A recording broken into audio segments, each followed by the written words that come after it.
Hello, Chingus and Faith. Naki-fiesta na naman tayo as always. We're here in St. Martin de Porres since family saint ko dati yung St. Martin. Hindi pwedeng hindi tayo magsimba today, Cherries. Nandito tayo sa St. Martin de Porres ang tinaguro ang wedding capital of Pertigo.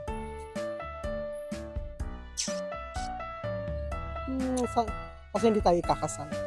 It's my first time nga makapag-attend ng mass dito sa simbahang ito. Pero, lagi naman ako nakakapunta dito. Paminsan-minsan.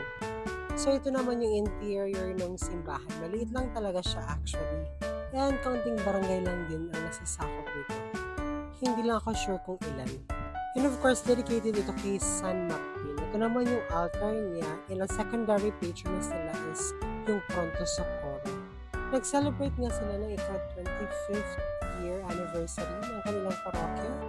Not so sure kung ngayon or last year. Basta nag-celebrate sila. Ito yung original image nila ng San Martin. Matanda na rin talaga siya. And ito naman yung maliit nilang image ni St. Martin doon sa likod. Siguro ito yung processional image. Sa totoo lang, matagal ko lang gusto magkaroon ng San Martin. Kasi nga, family saint ko yan, diba, nung high school. And doon sa likod, meron din doon mga images ng mga patron ng mga barangay na sakop ng kanilang parokya. And yes, that's all for today. Uwian na. Kaya magrampa na tayo. Let's go for the go. Uwian na. Hanggang sa muli, Chingus and Faith. Thank you and happy fiesta!